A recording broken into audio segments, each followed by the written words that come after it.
Okay. And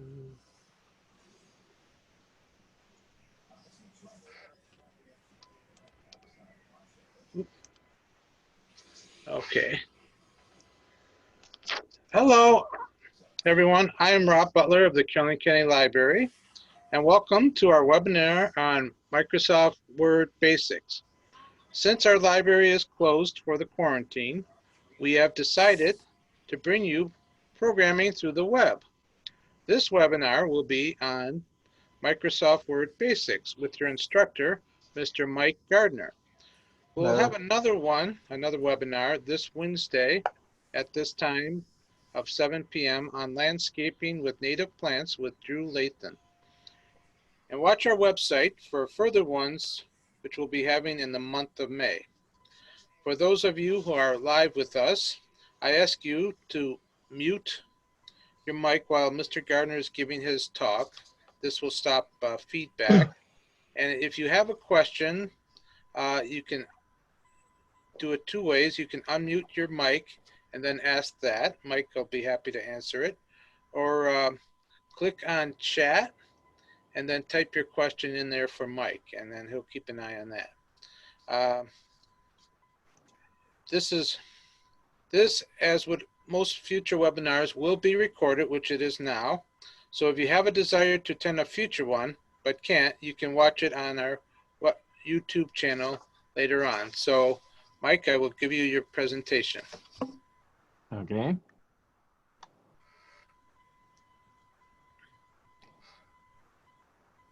All right. Now, somewhere.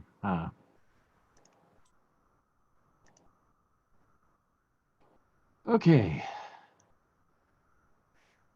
Hopefully everybody's seeing the basic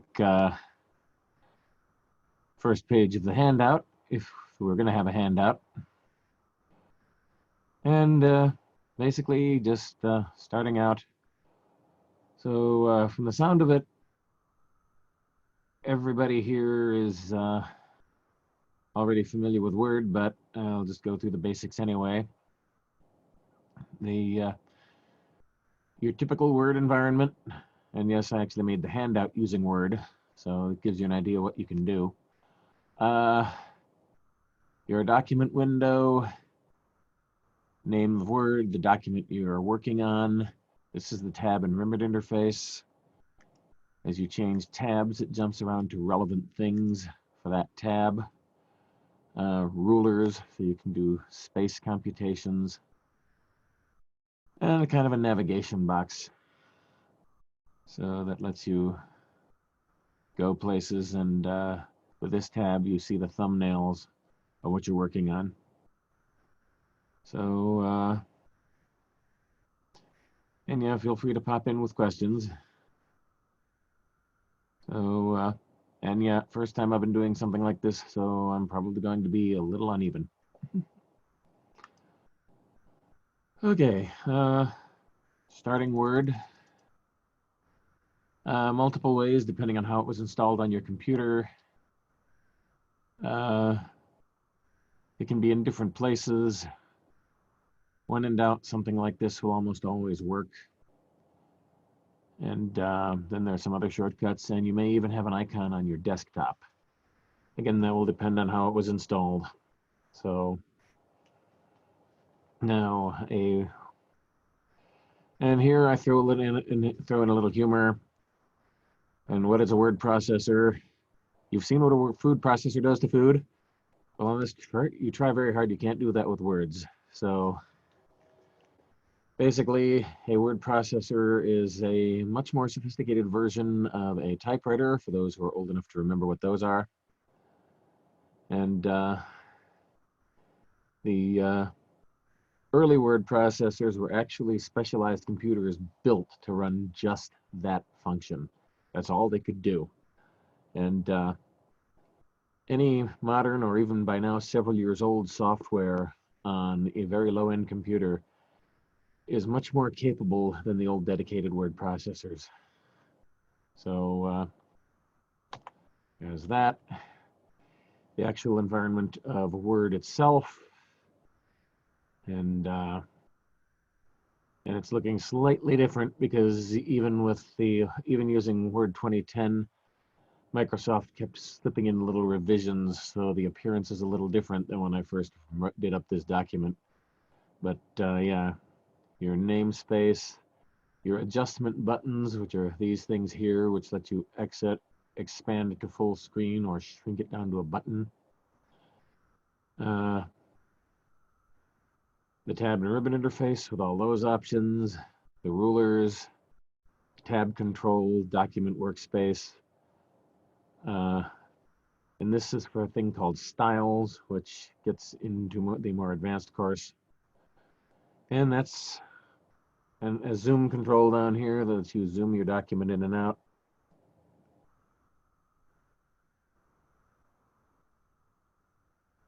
So you can adjust it to fit what you're trying to do. Now, generating text to practice on. You'll see this, you do this at the beginning of a line, and I will jump to an empty window if I can manage that. And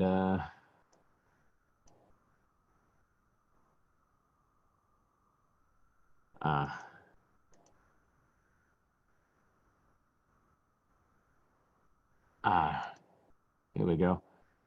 As a first time, so I was having to figure it out. Here we have a nice empty document. And if you manage not to make typos, I seem to be having trouble with today, you type this at the beginning of a line and hit enter, and it just feeds in some sample text that you can then use for playing with treatments and whatnot, so you don't have to type your own text while you just want to practice stuff. And you can keep repeating that, or if you put numbers in those parentheses, I just cannot type today.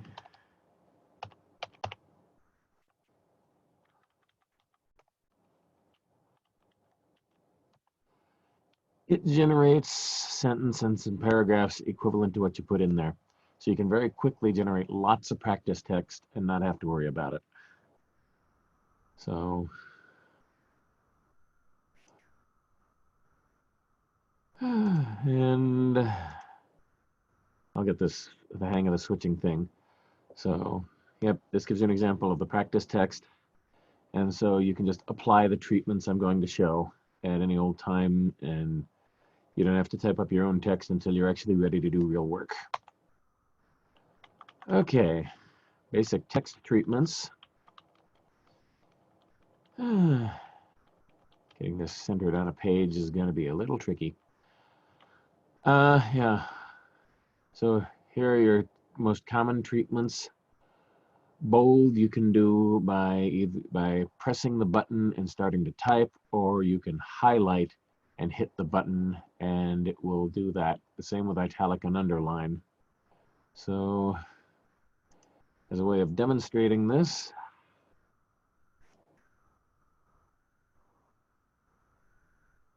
this is doing the text first and then treating later.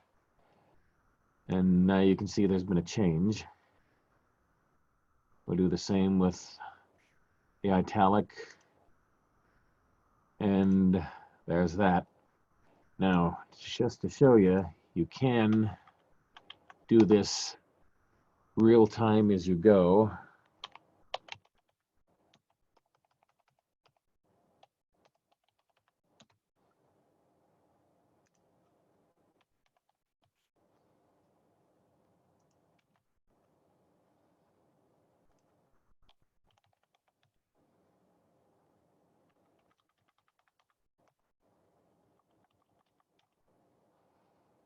And then just turn it on and off as you want to go. Or you can do what I was just showed you before, which is highlight and apply.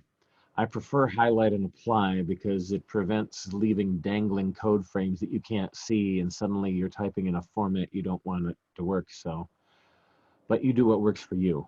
But these are both options for how you can handle the text treatments. So we go back here, and yeah, you can combine the styles in various ways, and the pull down.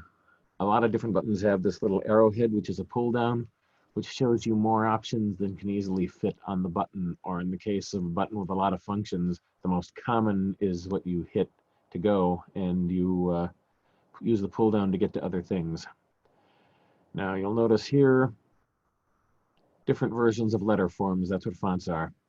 Some are simple and clean, thick and heavy, some very fancy, specialized, and some are just plain silly. Now you want to be careful about using too many fonts in your documents, because the overuse of these things is called the ransom note effect, and it can make for difficult reading, and it can also detract from the point you're trying to make if you are trying to make a point. And then if for people who may be too young to remember when computer printers were rare to non-existent, the name ransom note effect comes from kidnappers clipping text out of magazines and newspapers and pasting it to a sheet of paper, which tended to look rather silly because sometimes it would be letters or words or what have you, and the fonts would keep changing. So that's where that goes. And I made the joke about the typewriter. Although again, if you're not that old, think of a typewriter as a printer with a keyboard and no screen. And let me try to adjust this fractionally. That may help. Okay. Basic font management. The font section of the ribbon under the Home tab. I can show you this on this as long as I don't apply anything. This is your list of fonts. Here we have the general Microsoft default is Calibri, which is what they call a sans serif font. The serifs are the little hooks and twitches at the edges of letters. So for example, these are sans serif fonts. This is a serif font. You'll notice little feet on the letters and little hooks at the top of the D and things like that. And this is your basic font size. The effect here is that you pick the numbers and it just gets bigger. So just by way of example, I can demonstrate this. Did somebody raise a hand? Okay. Because another interesting thing is that while you have highlighted, when you have highlighted text and you want to see what these selections do, as you scroll over them, if you have highlighted text, it will show you this is what it's going to look like if you pick this. So that's what this is doing. And the same thing would be over here.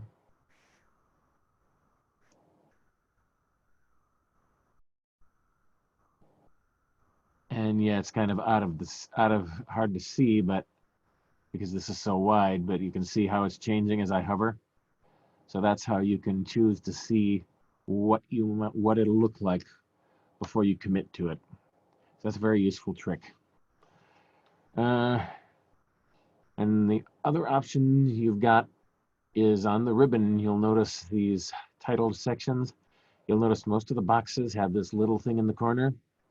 This brings up a dialog box, which gives you all the options, even if they won't fit on the tab.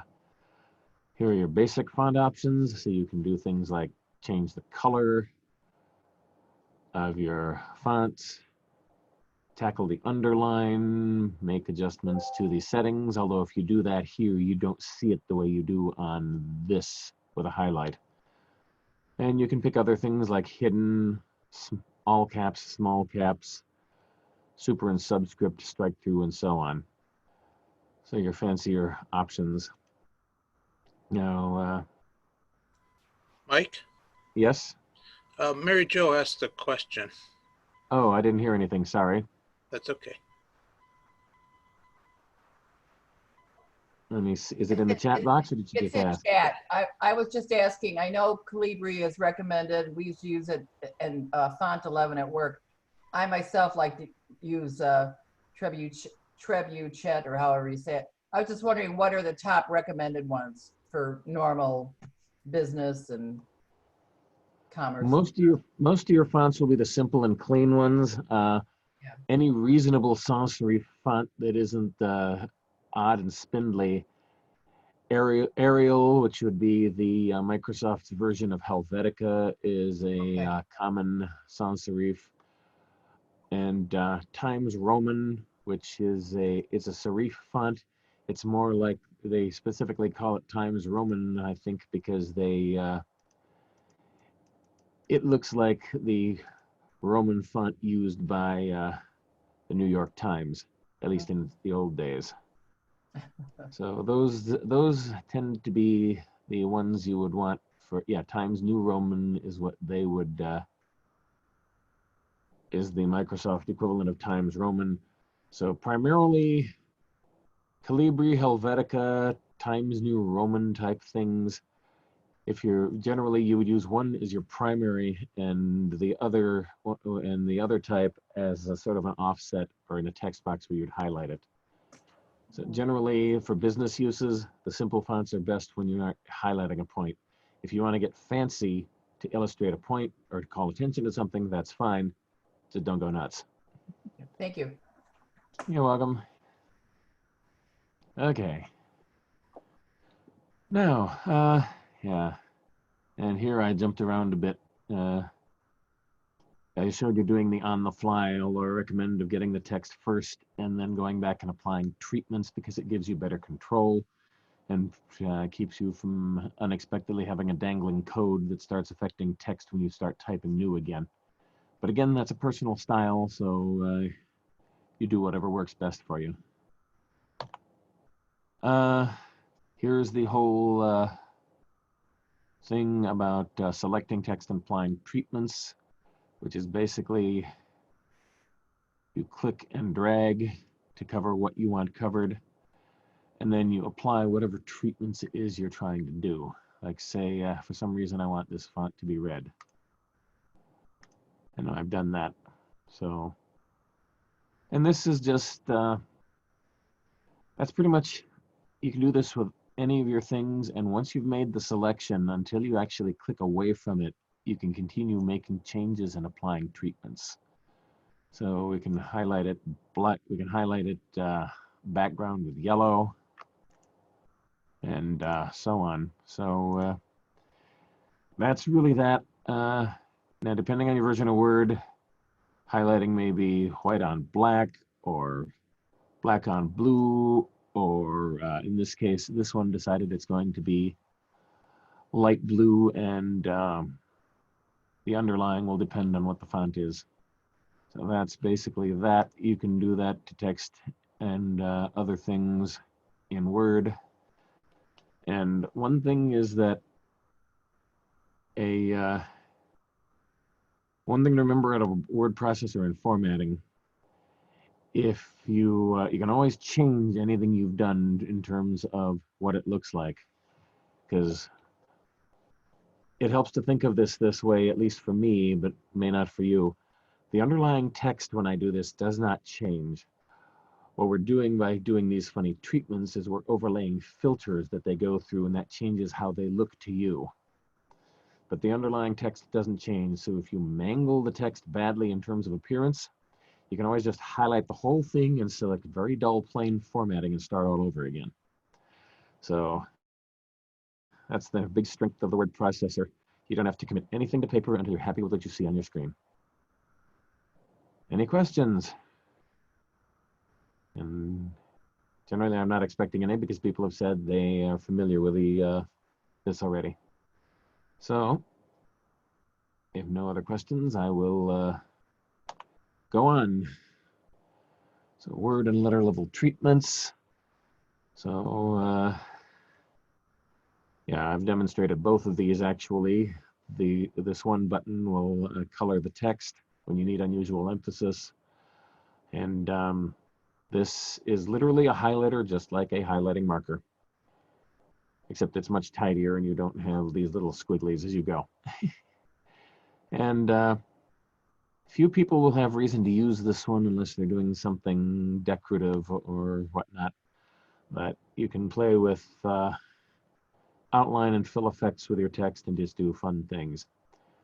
Now, combining variations of the first two fonts tricks here is how I created these historical point tags that I use periodically in the document. I just changed the text to the font color to white and drew over it then with a black highlighter, essentially. And that's what we get here. Now, paragraph level treatments. Mike, before you go there, could you do that again? I know how you get the yellow because it's right up there, ABC, but how did you get the green? Oh, okay. Marker. All you do here, and yeah, and now that I'm starting to demonstrate in my actual document, I'm not saving my changes for later because it'll mess things up. I got the green. You see, I said there's a pull down on Right, this I thing. know, yeah, but how did you get it in that square rather than the words being, okay, I'm sorry, I interrupted you, go on. Oh, well, what it is the it's doing this elevated thing because the graphics have made the line taller. So so here's your color picker, but what happens here is that if this line were elsewhere, it's shortened to fit. So the only reason the highlight is that tall is because the graphic made the line taller. Okay, So, but, okay, so I know how you got the yellow on the highlight because it's right there. yeah. But where'd you get the green from? Okay, yeah. If you pull down hit this pull down next to that, Yeah, you get a color picker. right, but how did you get it? Why doesn't the word marker turn green? That's what I can't figure out. Oh, sorry, and I was looking at the wrong one. This one I was gonna basically, say, okay, there yeah, it goes. this is, I've never done that. I got it. yeah, Thank it just you. goes behind it just goes yeah, Yep, like I said, got it. highlighter. Thanks. That's that. Sorry, I was picking the wrong thing. Oh, no, that's okay. Okay. All right, anything else here? So, yeah, now this button will do right justification. This one does centering. And this is your default, which is left justification, which is normally how it works. And there's also something called full justification, where it tries to solve the ragged right margin problem. We may not get into that. So now, going on to help, you can either hit the F1 key on your keyboard or the question mark button if you've got it.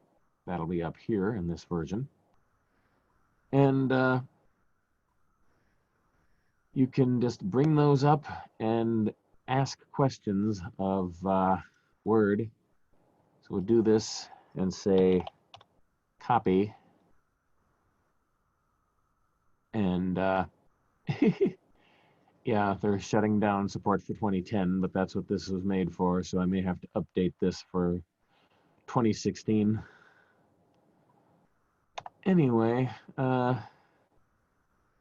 and you get your results for copy, but I'll show you that on this page now.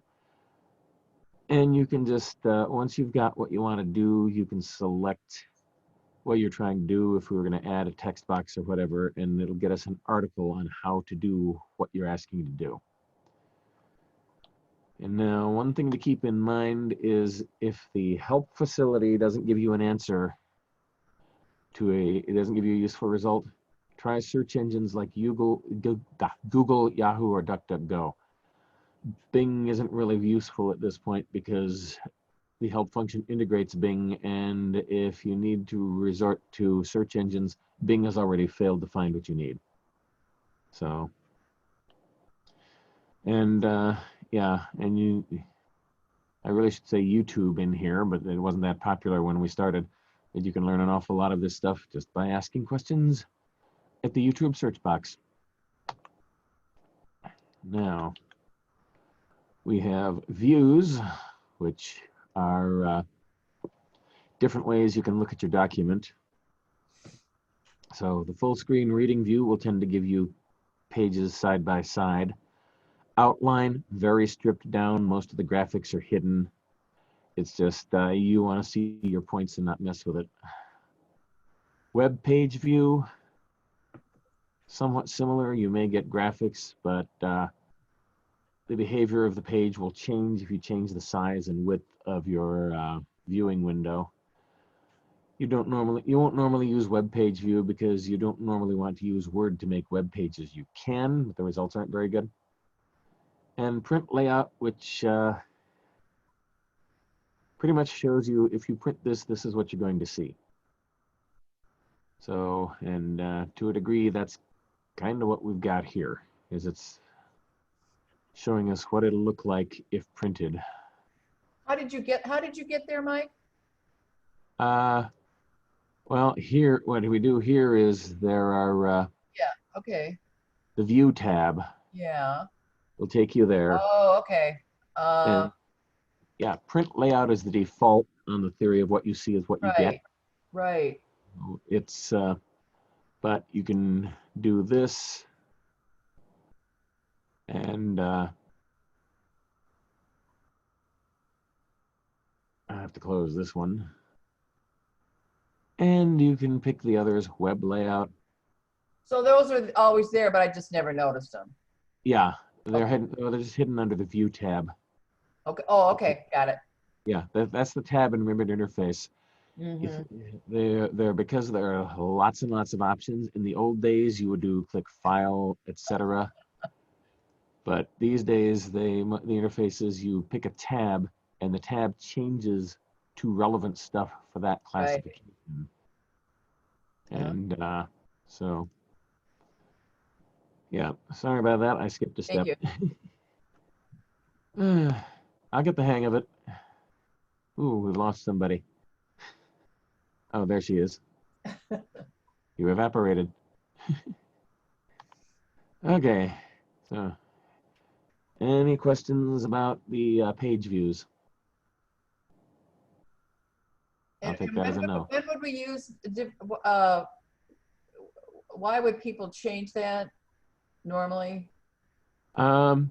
Normally, if they were looking to see how their document's going to look, if it were formatted as a book, that's where the full page reading thing would come in, left and right on the same page at the same time. And if you're actually using Word to compose a web page, it's going to show it to you like a web browser would show it to you. Okay. So most people won't be doing that, but most people, it'll work just well with print layout view. Thank you. You're welcome. So, okay, now, settings. So sometimes Word will throw you a curveball and you don't know what's going on. So you can minimize these little surprises by adjusting settings. So the in the Home tab and the Paragraph ribbon, we have a number of settings available. Bulleted list, numbered list, multi-level, and changing the indents. Sorting, when you're doing stuff that ends up sorting or not. You can turn on and off hidden codes. So for example, if you're not sure where your paragraph boundaries are or what some of your other markers are, you can turn these on or off, and it removes all doubt. And these get into borders and things. And you can set all kinds of things here if you need more stuff. Again, you hit this corner thing and it pops up the dialog. This gives you your basics. You can change your page indentation, your spacing before and after paragraphs. The way Word works is a paragraph is anything that ends with hitting the Enter key. And you can define whether it automatically puts space before or after a paragraph. Let's see, and line and page breaks. Widow orphan control is just basically trying to keep it'll try and tweak the settings on a page to keep you from dangling a little bit of text on one page. It will try and retune it so either more text comes on the page or less text, so a little bit of dangling text bumps up to the previous page. And those are the basic thing. Tabs can be fun. We may get to those later. It's been so long since I've done this presentation, I can't remember everything that's in it. Mike, sometimes, I forget what you call it, but you can make, you know, like say you're typing something for a flyer or something and you don't want to, you know, have one word by itself. And so you kind of space out, you know, the white spaces are maybe wider. Oh, You can't really notice it. I can't, I'm not explaining it very well, but it sounds like you know what I mean. yeah, one thing that it will try and do, I'm not sure about one word by itself on a line. That could be a different problem. But the full justification will attempt to, if it can reasonably do so, it will try to adjust things so that all the right-hand margin Yeah. are smooth, and it's but sometimes you just can't do it easily. You might have to fix it yourself. But Okay. How do you do that?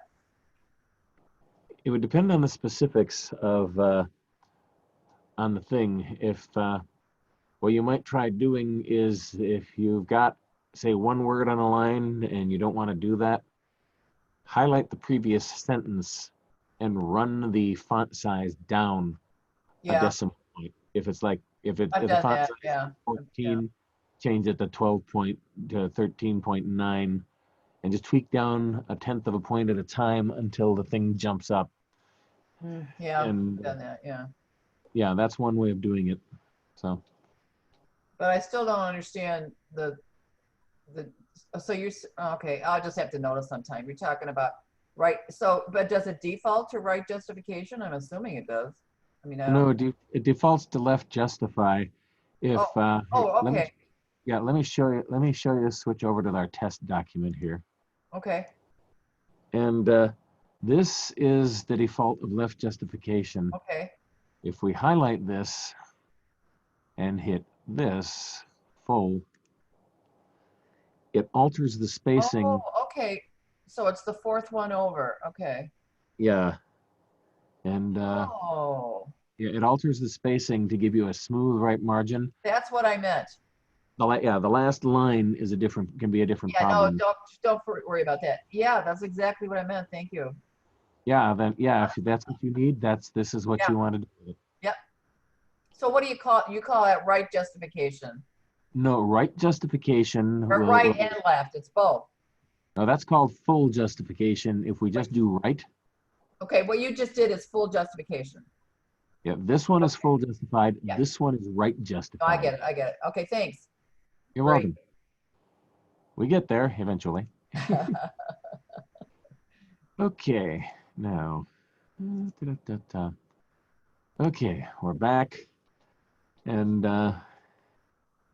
yeah, you can choose to set your things. And if you decide to set as default, you can format one document that will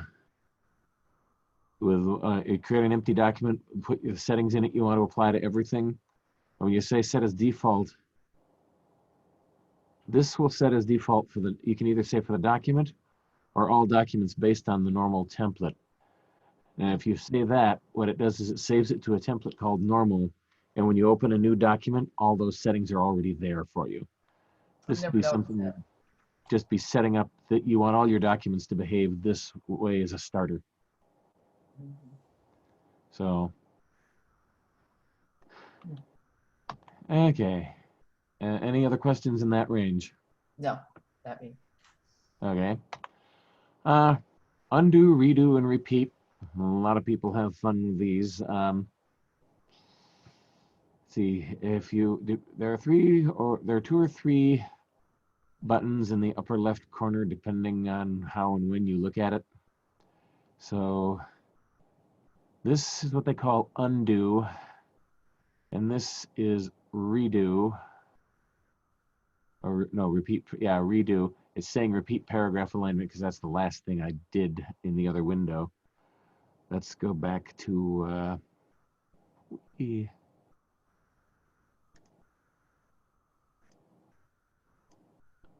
So what you can do, say, is I do this, I hit delete, and it's like, oh, I didn't want to do that. So I can hit undo, and it backs up. Now the undo arrow retains the last 100 things you did. So you can back your way out. If you do a pull down, you'll see all of this. And if you hit the pull down, you can jump directly to your place in your history and just go straight there. And now here we have the redo, which is I didn't want to undo that change after all. And it did that. And so now there's that. And then we'll show you the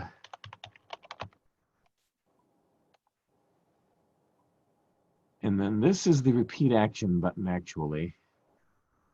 So it's and it didn't quite follow exactly what I typed, but it lets you repeat something you've done. Now, and you're doing the undo and the redo business. The redo also has a 100 event history, but it does sometimes it doesn't always have a pull down, but it still remembers the last 100 things you undid. Mind you, as soon as you break out of the undo redo pattern, it goes to repeat action.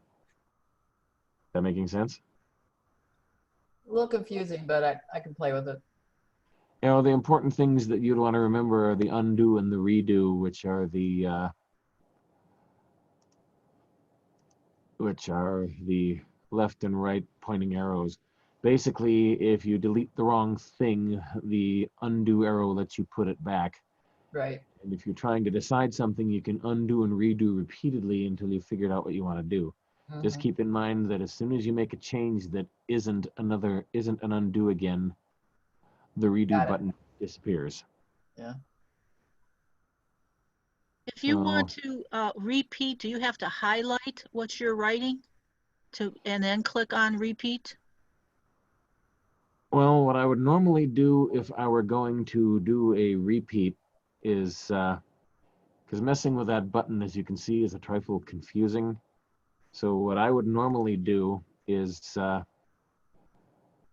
would highlight a section and then either hit the Control C for copy, or I would hit this copy button up here. And then you can just hit the paste as many times as you need. It's generally more reliable than the repeat action button. Although frankly, once I've done the paste, it remembers the paste and will redo that. So Okay. Generally, if I want to repeat text, I just highlight, copy, and paste. It's more predictable. Making sense? Yeah. Okay. Alrighty. Whoops. Shoot. I don't know if you saw that, but I accidentally got the wrong window. Okay. So that's what those things are good for. Now, usually with the class going, we'd have people playing with their word processors, but that can be a bit confusing on Zoom. So we'll just get going. Inserting and overtyping. You may never run into this. Mike, could you, in home, what is Format Painter, unless you're going to do that later? We didn't actually address that. Format Painter. That is basically you can highlight something that's been formatted in a way you like, Mm-hmm. then click Format Painter, and then you can proceed to, let's try this.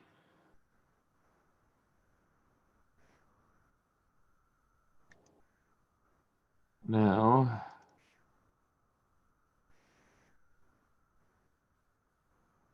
yeah, it's a little tricky, Okay. and I've never had anybody ask that, so I don't have I've ready-made never answers. tried it. I've just seen it. I thought, I wonder what that is. Yeah, it's don't have an answer for you Okay, easily. that's It's all supposed right. to let you replicate formatting, but as you can see, it's a trifle tricky. Okay, thanks. So, yeah, it's so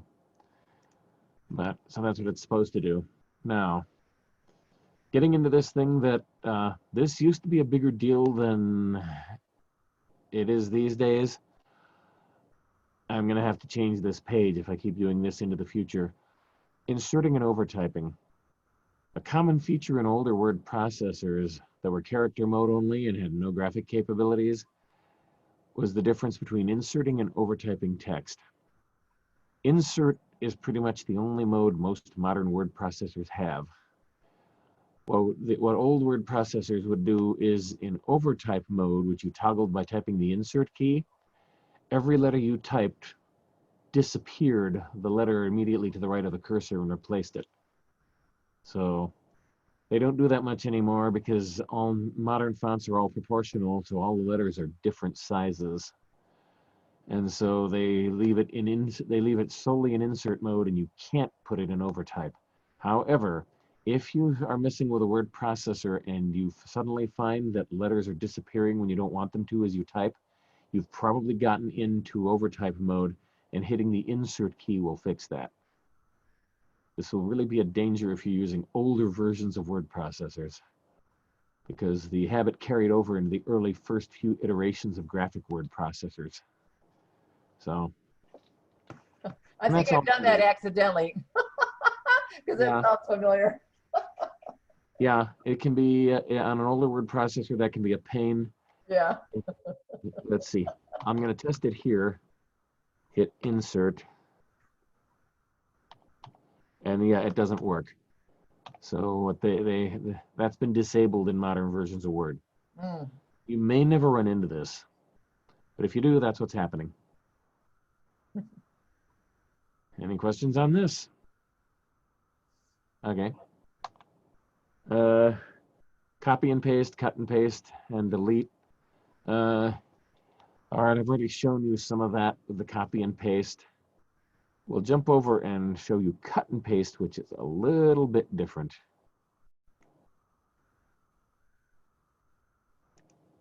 Because copy and paste is exactly that. You highlight it, say copy, and it goes. Cut and paste, when you highlight it and select cut, and it's deleted out of that position in the document. Now you can then go to another place in the document, and I'm really messing things up here, and say paste, and you get it back.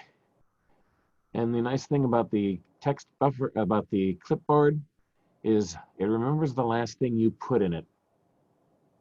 So you can keep repasting the same thing if you need it until you want to copy something else into it.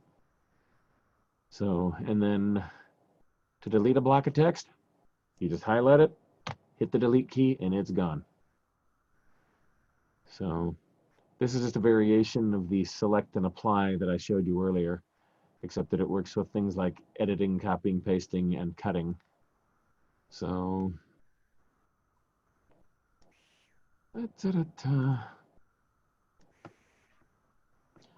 okay, and yeah, once you've highlighted anything, once you've highlighted a thing, you can either hit the delete key, backspace, or even just start typing, and the first letter you type will replace all your highlighted text.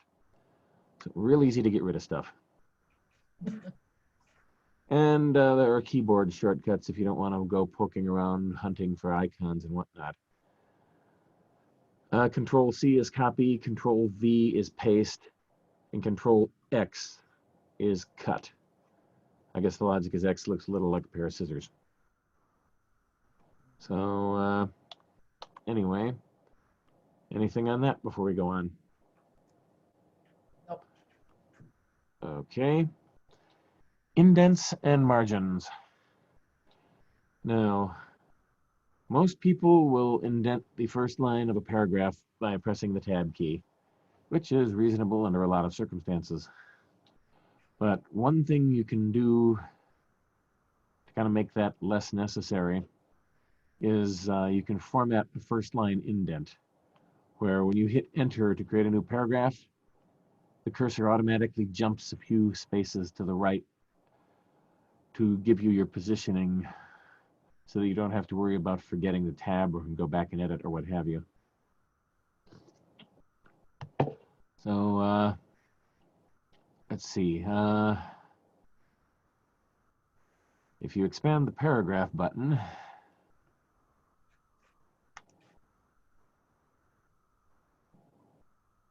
and then I got to read my own directions. It's been a while. Let's get you this dialogue. We're on the Indents and Spacing tab.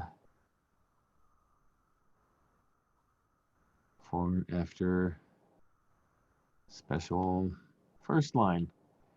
You can select first line and specify how much you want the default to be. 1/2 inch is common.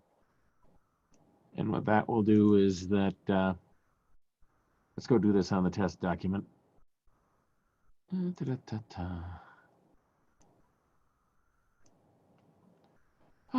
Excuse me. Okay.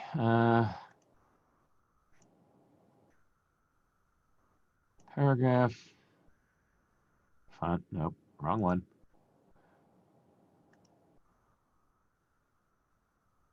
Oh, yeah. I keep hitting the wrong box. Okay. What we do here is you'll see over here the default is it's all tapping up against the left margin. Mhm. If we say first line indent by 1/2 inch, you'll notice that it's jumped over. And it keeps doing this as long as this formatting is in place. If you type an entire, I'm just going to type a bunch of garbage until we wrap. You'll notice how it wrapped around to the left margin. And it'll keep doing this until I hit enter again, creating a new paragraph. And then it automatically provides you with your first line indent. So this is useful for book-like documents where the, most especially if you are in a place where it's tightly spaced top to bottom. If you're going to be doing spacing between paragraphs, this isn't really necessary.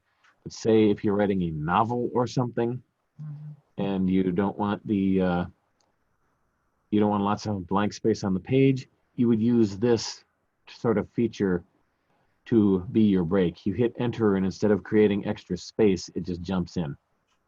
So, begin again. Okay, so that's what that feature does. Is primarily useful in things like writing novels or similar books where your spacing is tight, but you still want a way of saying this is a new paragraph. Margins, that's pretty much obvious. Margins, basically the amount of space between the edge of your page and your text. So the you can have you can have defaults for these things. You can also you can change some spacing here to actually change margins. We have the page layout tab, and we'll have page setup. there are several options here. This gives us typical margins, 1/2 an inch in this case. Typical likes to be closer to 1 inch, but I was doing 1/2 an inch for this one because I was trying to get the pages filled. And if you actually go back there and select the margins button, oops, this gives you typical margin things so that you can just pick any ready-made that's useful for you. If none of these are useful, you can do a custom margin and just define what you want. And if portrait is the normal default, this was landscape because I was designing this to be a handout, and normally we would have printed this out and handed them out to the class. But and yeah, you can also set margins by grabbing and dragging these things. However, that gets a little bit tricky, so you may want to be careful about trying to use these. It's more precise control to just specify fractions of an inch in the dialogues. Any questions on that?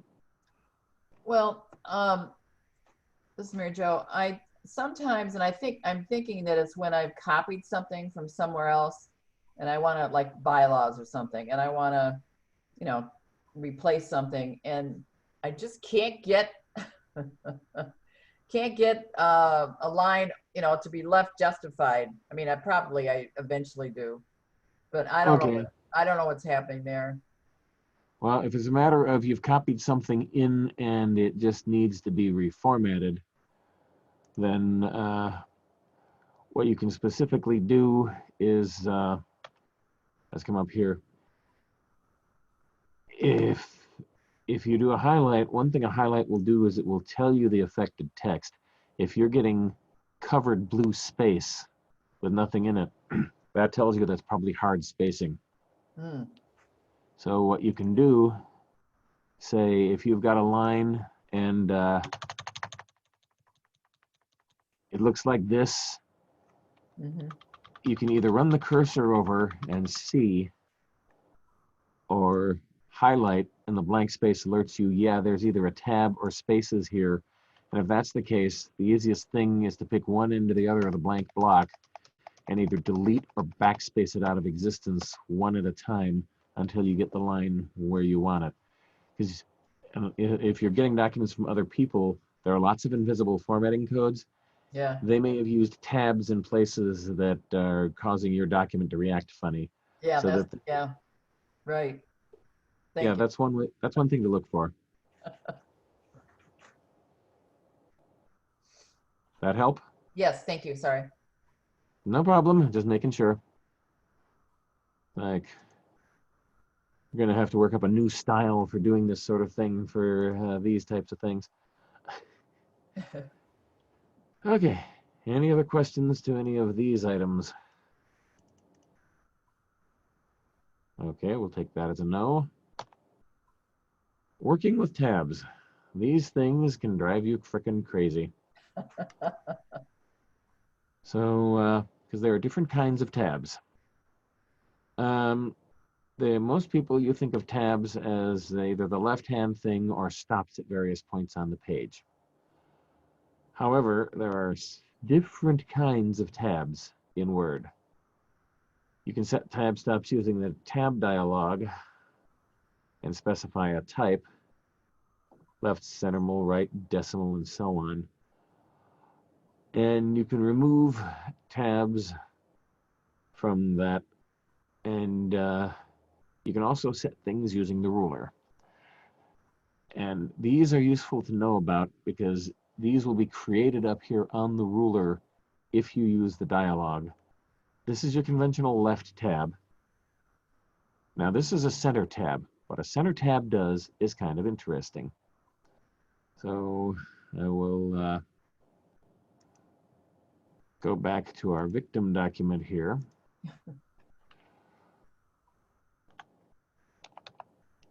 And I'm going to create a center tab, if it will let me. Okay.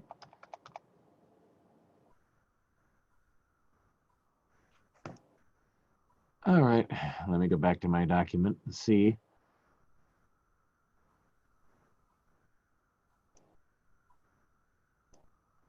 Because what a center tab does is it's neat if we can the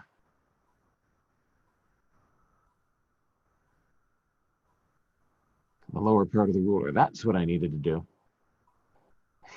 Again, you can tell how often I'm doing this, that I do this stuff, that I'm having to look up my own things, because this tends to be sort of exotic treatments. So what we do is,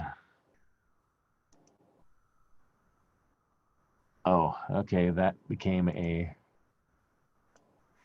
let me cycle back around. Okay. We'll put a center tab here. Now what I do then is I tab to it, it jumps there. Now you see what that did? It jumped to that position, and then as I started typing text, it keeps it centered around that tab position. So, and you can get rid of a tab from future points just by dragging it off the thing. It will stay there for where it was, but it doesn't apply new now. Now, a right tab, if we do that, what that does is it sort of creates a temporary right margin on the line, and text bleeds to the left. So you can align words on several successive lines by using a right tab, and they'll line up to the right edge. That may or may not be useful in some cases, but now here's one that can be somewhat useful in some cases. It's a decimal tab. We do this, oops, and you'll notice that it was feeding to the left as I typed until I hit the decimal point, and then it went to the right.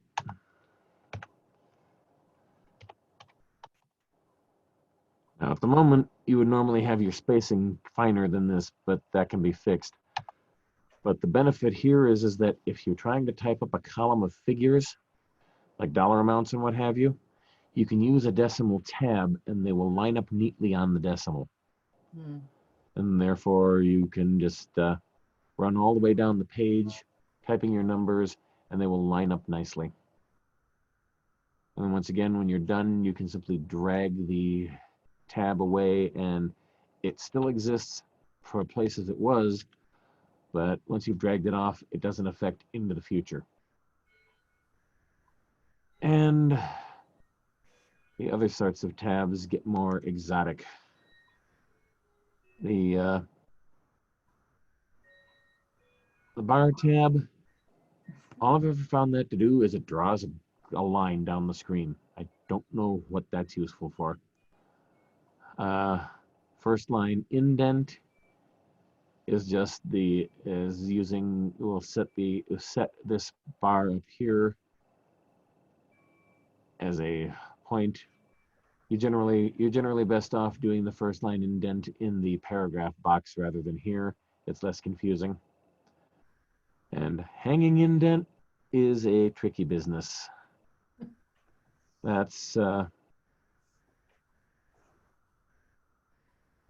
Yeah, here are some examples of left, center, to right. That's an example for the decimal. And now the hanging indent, yeah, this is what the bar tab does. It just draws a line. I'm not sure what you could use that for, but there it is. Obviously, some people have use for it. They put it there.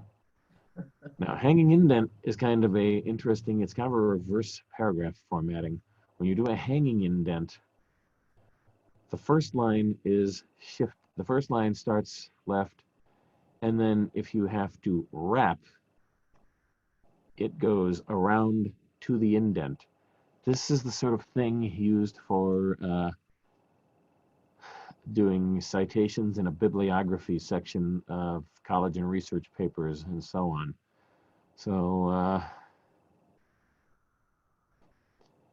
and these things were just random examples. So, like, yeah. Flintstone Fred, Advanced Quarrying Procedures, Slate Rock and Gravel Newsletter. Humor for people old enough to remember that. So, but that's what the hanging indent does. Fred Flintstone. Sorry, what? I just saw the Fred Flintstone. Yeah. Well, the one above it is more obscure unless you've read The Hitchhiker's Guide to the Galaxy.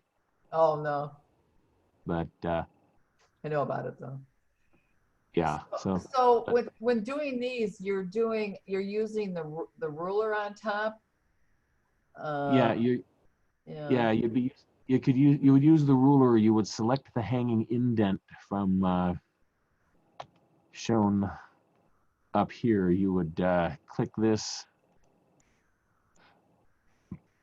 until this is the hanging indent symbol, and then you would click on the bottom part of the ruler right down here, and that's what would create the indent. So, and that's about the only time I can think you would be using it is if you're doing some kind of research paper or thing and you're doing citations in your bibliography. So, is this making sense? Yeah, but I'm just thinking, I mean, you could also just, I guess the indent would not equal like using my tab twice, whatever my tab is. Yeah, well, the thing about it is that these were typed all as a line. I didn't hit enter at the end and then tab in and type. Yeah, So I hear you. yeah, if your citation runs to multiple lines, Yeah. all successive lines after the first one will line up on your hanging indent Mm-hmm. in order to meet the general tendencies for citing sources. So yeah, this is yeah. Sometimes I'll be typing, maybe a list of names and their titles and stuff. And, I'm looking at it, I'm thinking, these don't really line up. I can't tell, is that like one over or one, and I'm thinking, I wish I had like a line, drawn somehow, and I could see, oh, there's a space between the line and the A, and there's no space, so I must have to move that A over. I don't know if I'm making any sense. Well, yeah, you could use it to precisely align some things, or if your problem is you're having lines that are drifting and you can't make sense of it, you may just have justified the use of the bar tab here. If you want everything to line up there, but you want to do it by hand, you could set a bar tab, generate this line, and then when you were done with it, you could go back and take the bar tab out. Well, I'm not sure how easy that is to do. Yeah. But otherwise, yeah, you could use a tab for alignment, like we've shown you the decimal and so on. So it's yeah, precision formatting control, it can be a tricky business. Yeah. So I'd actually have to see an example of what you were talking about in this particular. No, I understand. Thank you. Useful suggestions. Okay. Well, any other questions about this stuff? Okay. Bulleted and numbered lists. Oops. Eventually I'll come up with a tidier way. Now, bulleted lists are pretty much straightforward. We'll jump to the other document and show you the fast way on this. And I'm going to cheat and get rid of that because it's going to cause trouble.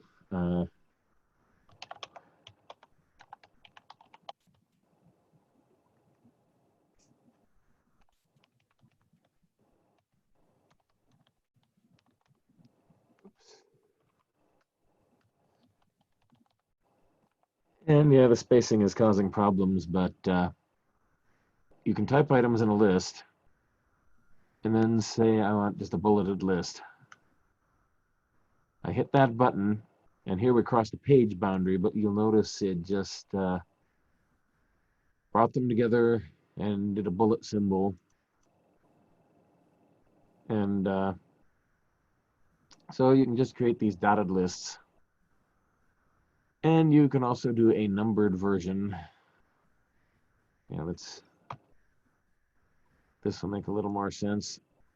And if that's not suited, you can hit a numbered version and it gives you a numbered listing. So the easiest way to do these kinds of lists are, like I say, type out your list, 1 word per line, then highlight and hit the button. You can also hit the button and start, and it will just keep on going. Then the tricky bit is making sure you actually get out of the list frame so that it doesn't keep doing more numbers. So again, that's where my suggestion is: type the list first and then bullet and or number it later. But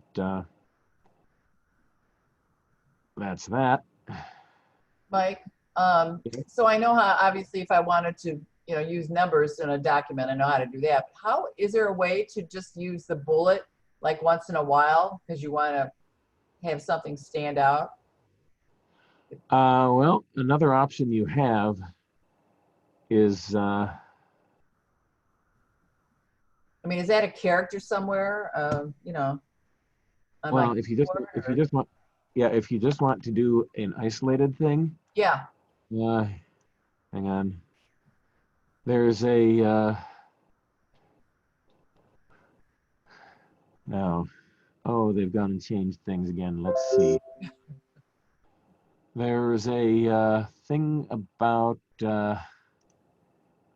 insert. You go to the insert tab and we have symbol. Oh, This will list the last 16 or 20 or whatever symbols that have been used. And if none of the most recent ones are useful, you can pick from anything in your entire character set. okay. Every, And I see the bullet. yeah. Okay. So if you want a large bullet, you would click this, Uh-huh. say insert, there's your bullet.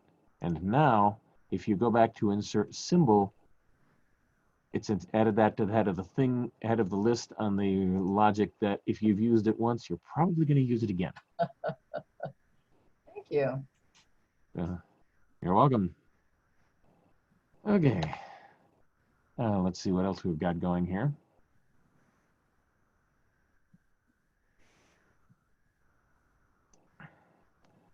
Yep, and yeah, I zigged and zagged around the page, but and yeah, if you're back on the home, you can edit the character used for the bullet for a bulleted list. You can define a new bullet or similarly to the way of inserting a character. Mhm. So there's that. And yeah, the term bullet probably originally derives from the round hole a bullet would leave if you shot a sheet of paper with it. So anyway, any other questions in this range?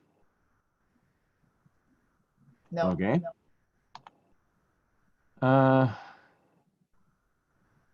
And yeah, this lets you can edit and change the numbered pull downs, and you can define new number formats. They even have Roman numerals as an option somewhere, I think.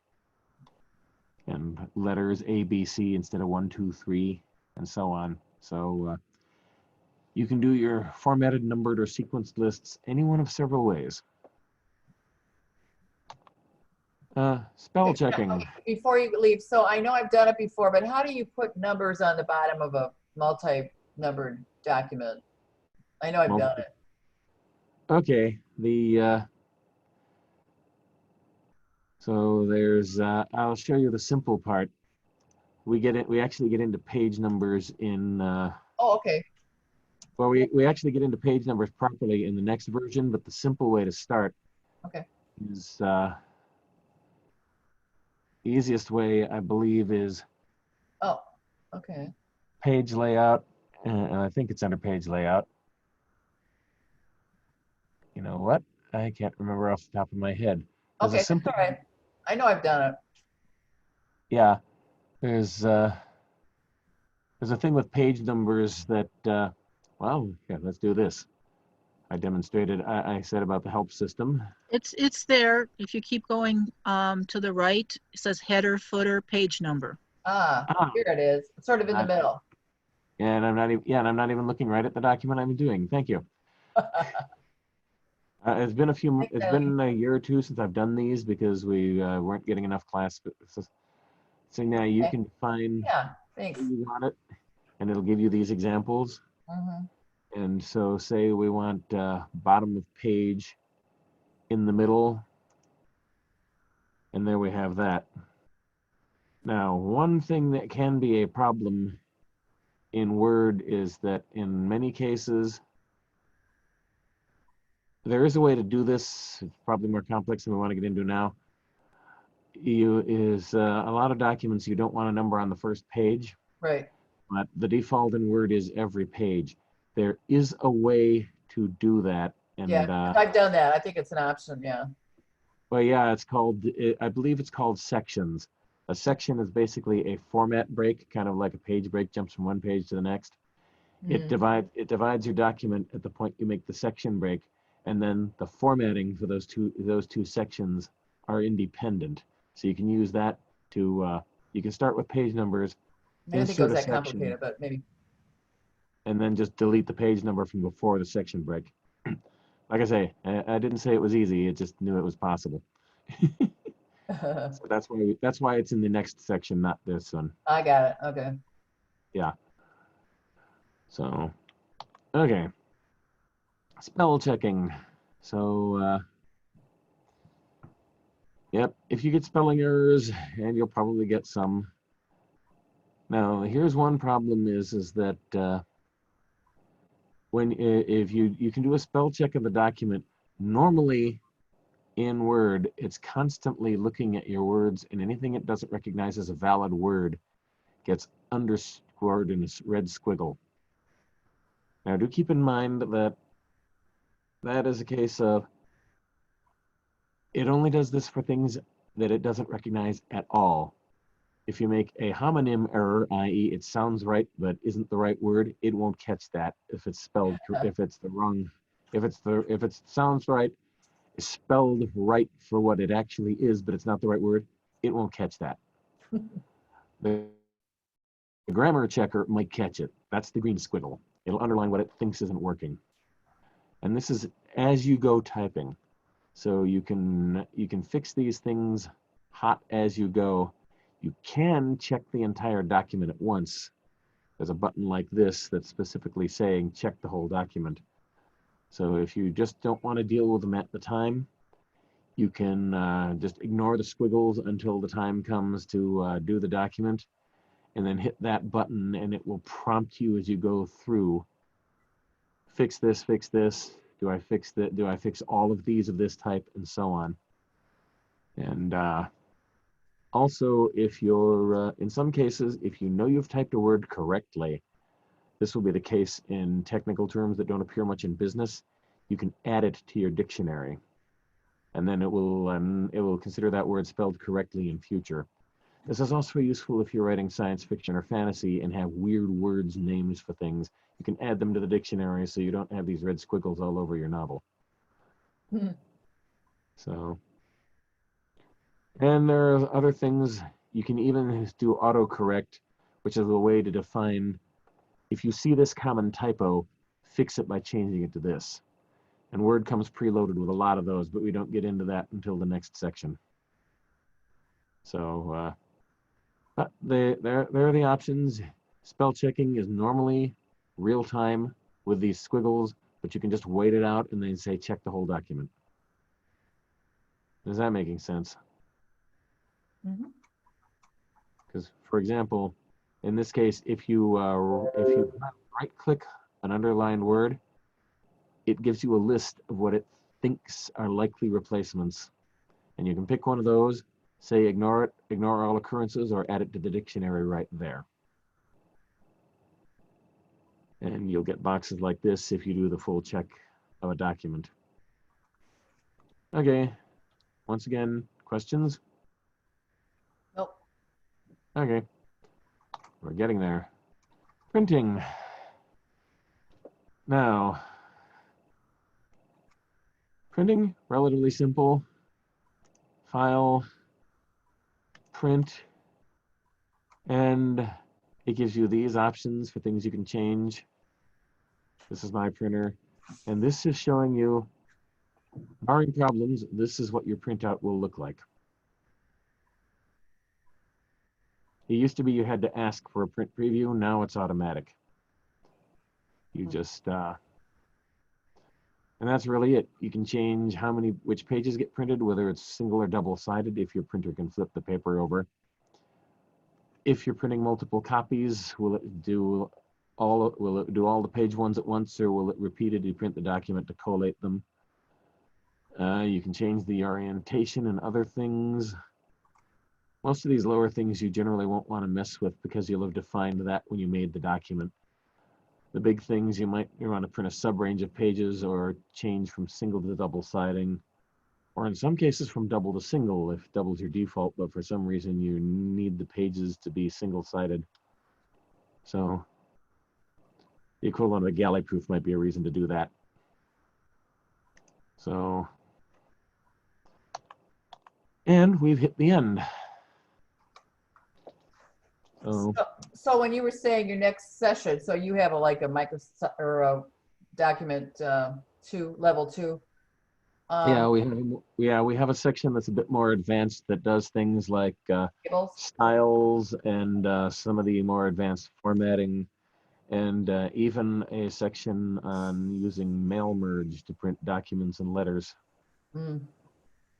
Well, I noticed, so I had to update my computer because it was so old, and I don't think I have Clipart anymore.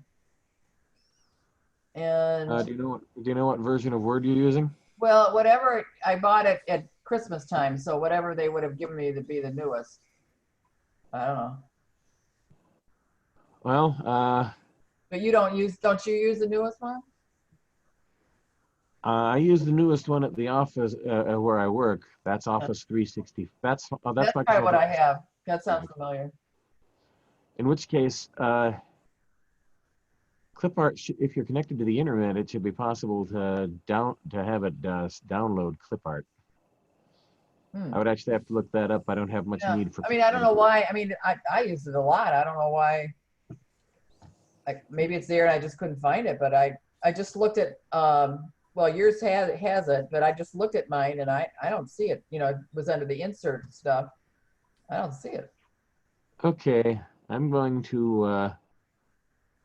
What I'm going to do here, this may take a moment, is I'm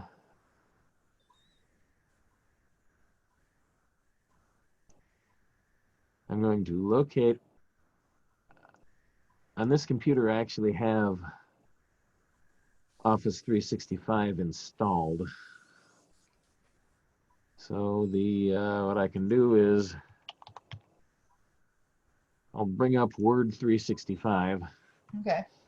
And we'll see if we can we'll see what it shows me by way of, because one of the things here is that I can, work uses Office 365, so I'm allowed to have a copy on my own computer. Oh. Okay, now, create a blank document. All right, insert. Page. Maybe they renamed it. Is it smart? Possibly. Let's see. Pictures, do they include clipart? Camera roll, save pictures, not there. That'd be your stuff, wouldn't it? Let's see. 3D screenshot. Word art, text box. Well, when in doubt, F1 for help.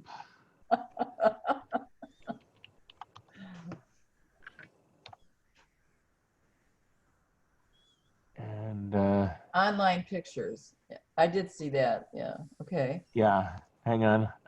I had to convert I had to convert the panel because it was blocking me. Yeah. And then insert online pictures. So yeah, you can try that and see Yeah. online pictures, and I probably looked at it and didn't see. Oh, there we go. Yeah, I have used this, but this is not the clip art I'm used to. I'm used to you know, like cartoons and stuff like that. Well, let's see. And I don't, yeah, I don't know. Oh, I see. You were thinking, You know, like graphics, like you know, yeah, not those to me are photos. right. You know, pictures. And And these other ones were graphics. You know, yeah, I draw think I understand. stuff. Yeah, I think I understand what you mean. Let me see if they're. Oh, okay. The top level is just doing the category. They mix photos and little bits of artwork. Are you seeing this? I see the airplanes, and some of those look like something that would have been in clip arts. Some of them. Oh, yeah. Apparently, they're piling photographs and clip art into a single category. Oh. So you can just. So if I typed in books, I'd get a combination of both, you think? That might have been what happened, and I ended up, I can't remember now.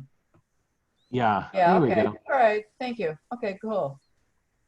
Well, yeah. Sometimes getting an answer just involves finding it. Yeah. And I would, so those are all, I noticed there was a separate section for Creative Commons, but if it's here, it's okay to use them, right? I mean, copyright. Probably for your own probably I would want to check that to be absolutely sure. Oh, okay. If you actually have a section marked Creative Commons, it's best to pick from there. Yeah. I actually didn't know about the issue, and it's one of those I would probably look it up online and just query, is it okay to use Microsoft provided clip art in commercial documents? Yeah. I mean, they aren't going to zap you if you use it in your own office for your presentations, but if you print it in a Sure. book, that might Yeah. become a big deal. Yeah. Okay, thank you very much. Oh, you're welcome. Oh. Any other questions? I have none. I'm good. Okay, so what do you think? Did I handle it well? Are there ways I could improve this? Well, once you got going, you did a good job. Well, Okay. yeah, I do want to ask you though, Mike, would you, now it's, at what point will you say, well, you know, people are getting newer computers, they all have 365, or is that not true? That is a good question. The because most of the 365 and 2010 are similar enough that most of what I'm saying still applies to 365. Okay. Because if you'll notice that this is what 2010 looks like, and while it isn't a perfect alignment, let me bring back the 365 window. Mm-hmm. You know, they've flattened it so it's harder to tell, but it's still the same tab and ribbon interface. Okay, yeah. So most of what I've said applies. The look is a little different. There Uh-huh. are some new features, and some things work a little differently. But for the most part, everything that we covered today is addressable here somewhere. And So, people like me who had a really old computer, you know, ended up getting 365, but there's a lot of people, you know, you said 2016 is when Microsoft, is that what you said when, the one you were just teaching us on, Microsoft 2010, when did that come out? Yeah. I guess probably, I guess it was targeted at 2010. However, I could get that wrong. It might have been a year or two off. I would actually have to look that up. Generally, though, I think they try to name it for the year they intend to release it. Okay, so when we were getting all these horror stories that said, okay, you know, come January, we're not going to be supporting you, they must have been talking about a version a lot earlier than 2010. Well, when they say not support, that just means if something goes wrong, they may decide not to fix it. and you can't ask them questions about it. Yeah. But the older stuff should continue to work until Windows advances to the point where the old software can't talk to it cleanly anymore. Mm-hmm. So, and then there are other options. There are actually word processors on the internet you can legally download for free. Well, I like to go with the establishment. Yeah, some people do, some people don't. Yeah. Some people are learning Word because they have to, but they don't want to have to put in the budget to use it at home. Yeah, no, I hear you. It varies. So, but if you're covered on that, then yeah. Okay. Mike, can you click on icon on that 365? It's on the, Where is is Oh, that- icons? yeah, Okay. click on that. Mm. Okay. Is that what you're talking about in terms of your clip art? No, it was what he showed before. Other This stuff? is Okay. this is interesting though. Okay, because when you queried, there was a sentence that said clip art. Well, close this one. Just X that one out. Yeah. See on the right there, it says results for clip art. Whoops, no. Yeah, when you look for, yeah. X that out. X that out. Yeah, sorry. See on the bottom, on the right, it Yeah. says icons, a new kind of office clip art. Okay. So maybe that's called icons now, Well, or part of both. Who knows? Yeah, it looks, yeah. I think the icons are meant to be real simple and kind of to the point, because we did the you icons. could use those. When would you use icons? Well, since it's basically just a specific type of clip art, you would look and see if you think it's appropriate. I mean, here we've got animals, footwear, ties. Yeah, no, I see. Yeah, but they're not colored. I wonder what kind of. I don't Well, know. the trend, Maybe like I guess. Well, I don't know. yeah, the trends go back and forth. Recently the trend has been towards minimal and simplistic. Give it a few years, it'll go back to fancy and colorful. I suppose you could put it next. I wonder if you could incorporate one of those into your signature or something. I wonder. Maybe not. You probably could if you defined your signature as a. You could define, yeah, if you defined your signature in the document. I know that works in Outlook. I don't know if Word supports a signature file directly, but you could put your signature in a file and simply load it into your document. Because you can insert documents. Last time I checked, you could insert documents into other documents. Well, thank you very much. You're welcome. Yes, thank you. I learned quite a bit. So, Yeah, is it on plan to do another one, or is that to be determined? The next one I'm doing is for cell phones, Android models specifically, in a couple of weeks' time. Oh. It'll be up to Rob and the library if they decide they want me to do another section on Word or Excel or anything. Now, here's my ignorance, and so I don't think I'm going to be going to that because I think I have an iPhone. Those are the Apples, right? Yeah, that's the Apples. So you're not doing that. You're doing the Android. I'm doing Android, so it's Okay. some of the stuff that would be covered will apply to any smartphone, including iPhone. Okay. But the specifics will be Android. Mike McCaffrey will be doing iPhones in the future. Oh, okay.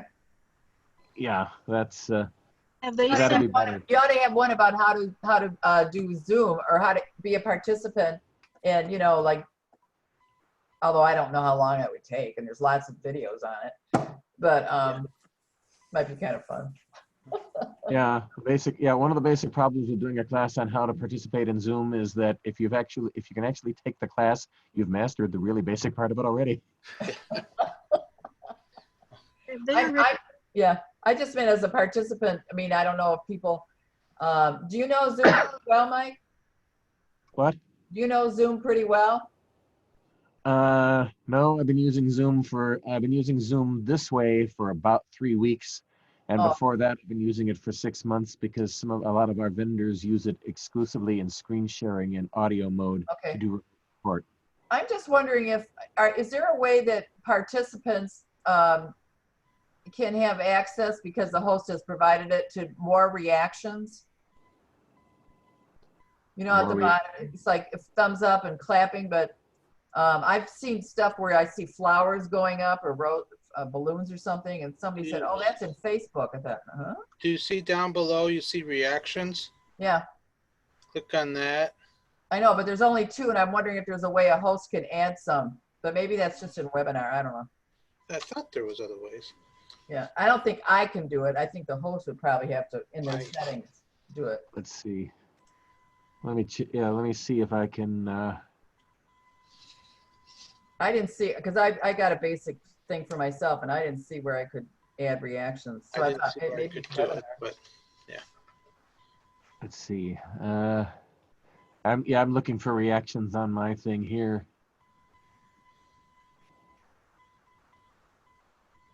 Because I know I've seen, like I said, I know I saw thumbs down, and then something was a face that looked kind of unhappy, and I don't know.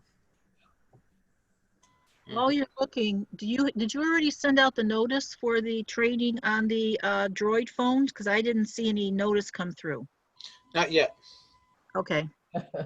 Yeah, I'm trying to improve my presentation since last time it was intended to be a mix with Mr. McCaffrey's thing. We did one class on both Android and iPhone.